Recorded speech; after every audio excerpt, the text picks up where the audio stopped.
What's good, YouTube? It's your boy, Blue Blood Sports TV, and I'm back at y'all with another one. So, I did a live stream earlier today, and in this live stream, I had on this hat. And it sparked conversation, good, bad, or indifferent, about the man whose brand it belongs to. And that's former Unified 3-belt, WBA, WBC, IBF, welterweight world champion, superstar boxer, Errol the Truth Spence Jr., who is 28 wins, 1 loss, no draw, 22 wins by way of knockout.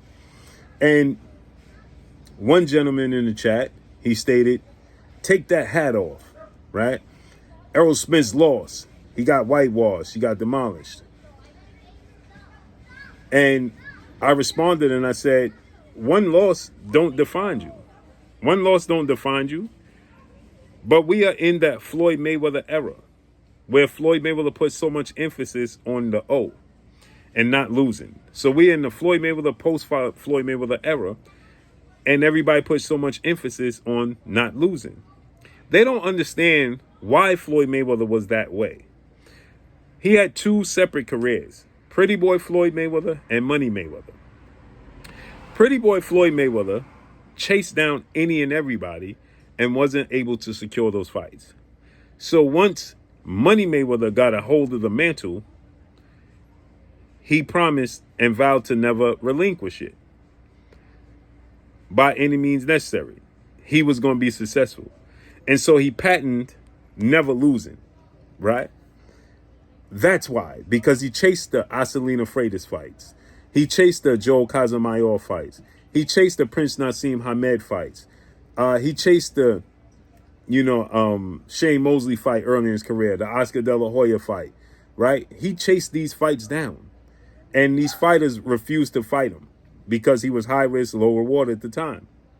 By the time he made a name for himself and became that dude was 2007, 11 years into his career, when he finally got the big mega fight, crossover fight, after already being a Hall of Famer. He was a 4-division champion. He was the pound-for-pound best fighter in the world, and he fought the Golden Boy, 6-division world champion, Olympic gold medalist, Mexican-American superstar boxer, and Hall of Famer, Oscar De La Hoya. And when he beat Oscar De La Hoya, he finally got the moment he beat Oscar De La Hoya, and he still was tainted, right? Because people stated, well, Oscar De La Hoya was old and past his prime. But at that point in time, Floyd Mayweather became that guy, okay? It was too late for the boxing world. He became that guy. He took the mantle from Oscar De La Hoya, and he never looked back. But people, because of his brash persona and his flashiness, people wanted to see him lose. And he figured out, people will pay to see me lose. People will pay to see me be the villain.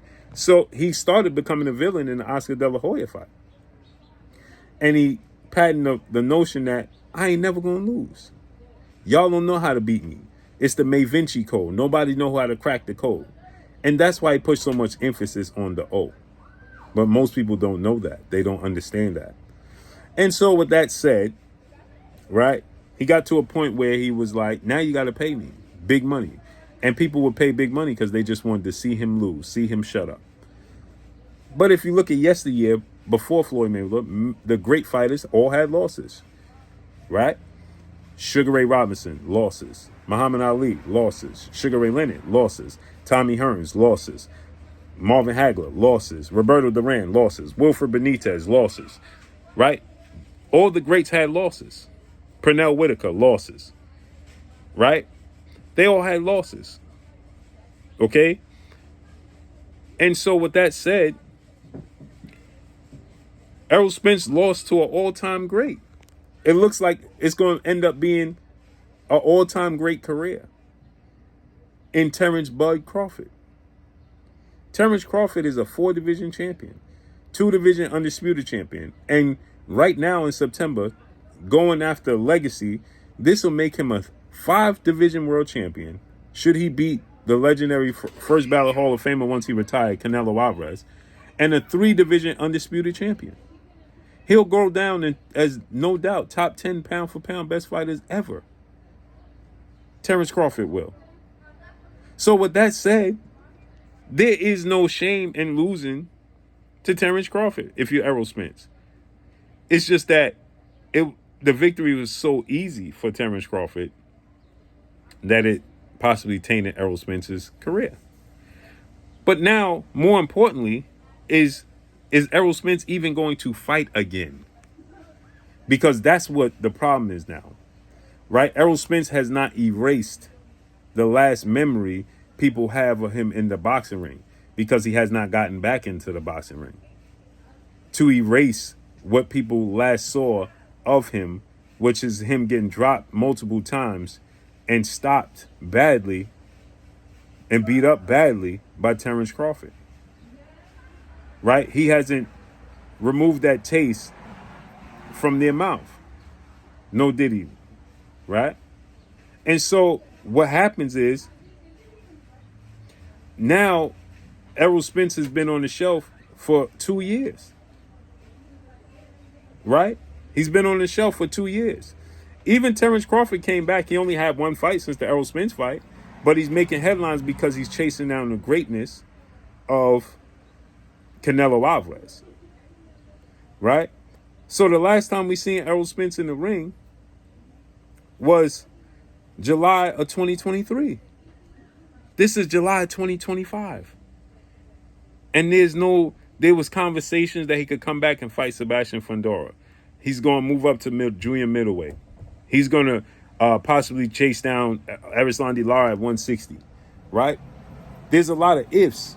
Errol Spence got in the ring with Sebastian Fundora, and that fight looked like it was going to happen in October, and nothing came of it.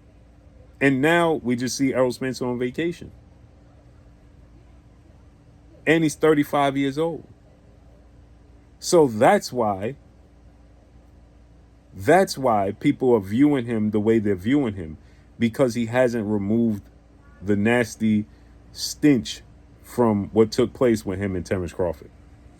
When you look at Miguel Cotto, after he fought Margarito, he came back, he removed the stench. And that's what Errol Spence has not done. And it makes one question, is he ever going to do it? Is his career over? It just doesn't. Errol Spence is still in shape when you see him on social media. Is he in boxing shape? No, but he hasn't ballooned up in weight. He's enjoying life. And maybe he's just letting himself heal up. He had injuries, eye injuries, physical injuries. He had a lot of injuries. Maybe he's just letting himself and his body heal up before he makes his comeback.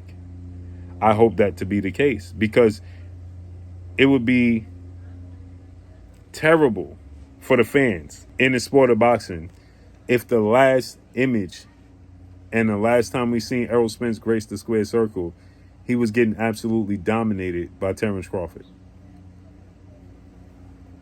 That would be, for the fans, I'm speaking selfishly now, for the fans and for the boxing world, that would be sad. If we didn't see him get back on a horse, no diddy, and dominate the sport of boxing like he once did. Some people will just have your number, right? But that don't mean you still can't be dominant. Riddick Bowe had Evander Holyfield number, right? But Evander Holyfield still was great in other areas, in other fights. Evander Holyfield had Mike Tyson number. Mike Tyson still was great in other fights. Right? It just happens that way. Okay? But look at Shane Mosley. Shane Mosley still had great fights. Vernon Forrest had his number. Oscar De La Hoya still had great fights after losing to Shane Mosley. It happens. It happens. So the question is Errol Spence's career over? Or is he just waiting for the right moment? Is he waiting for his body physically to heal up? I mean, Errol Spence should do an interview and give an update to his fans. They deserve it. They deserve it. Errol Spence has very loyal fans. They deserve an update. He should do an interview, update the fans. His fans never turned on him, ever. Update the fans. Let them know. Listen, this is what's happening. I'm possibly thinking about retiring, or I'm just letting my body heal up and waiting for the right moment to come back. Let the fans know. Give them an update. They deserve it. Truth. But what y'all think? Drop a comment in the comment section. Let me know what y'all think. Follow me on Instagram at Blue Blood Sports TV. All one word. Your boy Blue signing off. I'm gone. Peace.